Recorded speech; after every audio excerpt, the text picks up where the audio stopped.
भाजपला काल घराणेशाहीच्या आरोपातून मोक्ष मिळाला. संजय राऊतांचा टोला. उपमुख्यमंत्री सुनेत्रा पवारांना दिला मोलाचा सल्ला. केंद्रीय अर्थसंकल्प जाहीर होण्याच्या पार्श्वभूमीवर शिवसेना उभाटाक पक्षाचे खासदार संजय राऊत सध्या दिल्लीत असून निर्मलाबाई पर्समधून काय काढणार हे पाहणं महत्त्वाचं असेल. निवडणुकीच्या निमित्ताने लाडली बहिणासारख्या योजना राबवल्या जातात, त्यामुळे तिजोरीवर भार येतो आणि राज्य कसं कर्जबाजारी होतं यावर प्रकाश पाडला आहे. तरी अपेक्षा आहे की बहुसंख्य मध्यमवर्गीय आणि गरिबांना सीतारामन काय देतात हे पाहणं महत्त्वाचं असेल, असं राऊतांनी माध्यमांना संबोधित करताना स्पष्ट केलं आहे. अजित पवार यांच्या अपघाती निधनानंतर त्यांच्या पत्नी सुनेत्रा पवार यांच्यावर या पदाची धुरा सोपवण्यात आली. या शपथविधी प्रक्रियेवर आपली भूमिका स्पष्ट करताना संजय राऊत यांनी सर्वप्रथम पंतप्रधान नरेंद्र मोदी यांचं अभिनंदन करतो असं म्हणत घराणेशाहीच्या मुद्द्यांवरून केल्या जाणाऱ्या आरोपांवरून खोचक टोला लगावला.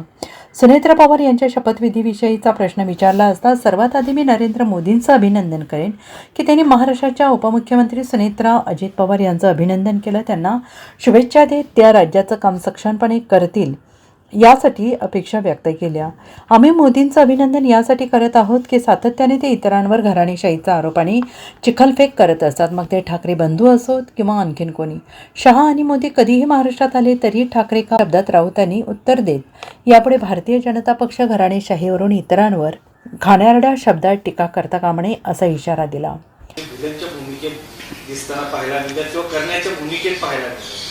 याच्यावरती मी कसं काय मत व्यक्त करणार, कारण हा त्यांचा पक्ष आहे, ते त्या पक्षाचे प्रमुख आहेत. कोणी राष्ट्रीय स्तरावरती काम करत आहे, कोणी महाराष्ट्राच्या स्तरावर काम करत आहे. सुमित्राताई पवार आता राज्याच्या उपमुख्यमंत्री झालेल्या आहेत, त्याच्यामुळे हा त्यांच्या पक्षाचा अंतर्गत विषय आहे. जर उपमुख्यमंत्री पदाचा जरी निर्णय झालेला असला तरी राष्ट्रीय अध्यक्ष पदाचा अजून निर्णय झालेला नाहीये, त्यामुळे एक प्रकारे राष्ट्रीय अध्यक्षपद आपल्या हातात घेऊन महाराष्ट्र बघा, हा पक्ष तुम्ही कितीही सांगितलं तरी हा प्रांतीय पक्ष, हा महाराष्ट्रातला पक्ष. त्याच्यामुळे महाराष्ट्रातल्या पक्षाचा राष्ट्रीय अध्यक्ष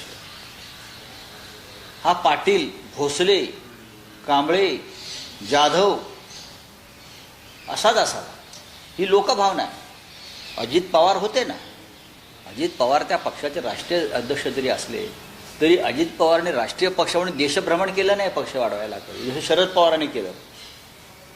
शरद पवारांच्या पक्षाचे अनेक राज्यात आमदार निवडून आले, काही ठिकाणी मंत्री झालेले आहेत, काही ठिकाणी लक्षद्वीपसारख्या ठिकाणी किंवा बिहारमध्ये खासदार निवडून आलेले आहेत त्यांच्या पक्षाचे, हे आपण पाहिले आहे. केरळमध्ये त्यांच्या पक्षाचे लोक निवडून आलेले आहेत. पण अजित पवार किंवा त्यांच्या लोकांनी राष्ट्रीय स्तरावरती पक्षवाढीसाठी काही विशेष प्रयत्न केले किंवा त्यांनी महाराष्ट्राच्या बाहेर पक्षाचं जाऊन काही झेंडा रोवला असं मी तरी पाहिलं नाही.